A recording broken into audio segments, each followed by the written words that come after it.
సంస్థాపనార్థాయ సంభవామి యుగే యుగే. శ్రీ శ్రీ శ్రీ ఆచార్య ప్రబోధానంద యోగీశ్వరులు వారికి, జగద్గురువైన శ్రీకృష్ణ భగవంతునికి నమస్కరించుకుంటూ, భగవద్గీత భగవంతుని చేయి గీయబడిన గీత, అదే ఈ శరీర హద్దు. ఈ శరీర హద్దు దాటి ఏ శ్లోకము భగవద్గీతలో చెప్పబడలేదు. ఈరోజు విజ్ఞాన యోగం అనే అధ్యాయములో 23వ శ్లోకం గురించి తెలుసుకుందాం. అంతవత్తు ఫలం తేషం తద్భవత్యల్పమేధసాం దేవాన్ దేవై యజోయాంతి మద్భక్తాయాంతి మాపి.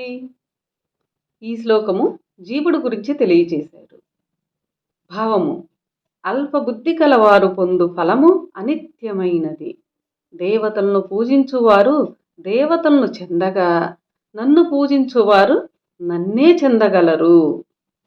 వివరము: తెలివి తక్కువ వారు విశాలమైన పరమాత్మను వదిలి రవ్వంతైన దేవతలను పూజించు వారికి కలుగు ఫలితము కూడా కొద్దిగానే, కొంతకాలమే ఉంటుంది. తెలివి తక్కువ వారందరూ పెద్దవాడైన ఈ సృష్టికర్త అయిన పరమాత్మను వదిలి దేవతలను పూజిస్తున్నారు. ఆ దేవతలను పూజించే వాళ్ళ ఫలితము కూడా కొద్దిగానే ఉంటుంది, అది కూడా కొంతకాలమే ఉంటుంది. ఆ ఫలితములు అప్పటికి రుచించిన శాశ్వతమైనవి కావు. అంతేకాదు, దేవతలను ఆరాధించువారు చనిపోయిన తరువాత ఏదో ఒక ప్రతిమలో జీవముగా చేరి వారు కూడా దేవతలైపోవుచుందురు.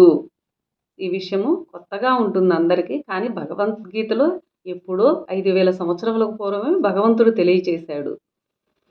ఆ దేవతలను ఆరాధించిన వారు చనిపోయిన తర్వాత ఆ ప్రతిమలో జీవముగా చేరి వారు కూడా దేవతలైపోవుచుందురు. వారు చేసుకున్న ఆరాధనలు బట్టి, ఆయా దేవతలను బట్టి ఎన్నో చిన్న పెద్ద రకములుగానున్న దేవతా ప్రతిమలలో పుట్టి రకరకాల దేవతలుగా మారిపోవుచున్నారు మనుషులు. మనిషి శరీరములో జన్మలున్నట్లు ప్రతిమ శరీరములో కూడా జన్మలున్నవి. దేవతలుగా పుట్టిన జీవులు విగ్రహాలుగా చెప్పబడుదురు. మనుషులుగా పుట్టు జీవులు గ్రహాలుగా చెప్పబడుదురు. చాలామందికి ప్రతిమలలో జన్మలున్న మాట తెలియదు. పై శ్లోకమును బట్టి నమ్మగలరను అనుకుందాము. ఎందుకంటే నమ్మాలి కదా, ఇది స్వయంగా శ్రీకృష్ణుల వారే తెలియచేశారు.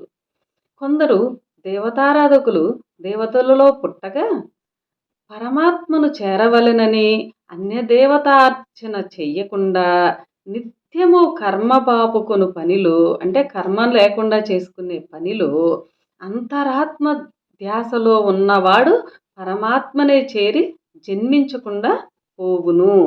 అంటే దేవతలను ఆరాధించిన వారు దేవతా విగ్రహాల్లోనూ పుడతారు అని ఈ శ్లోకంలో తెలియచేశారు.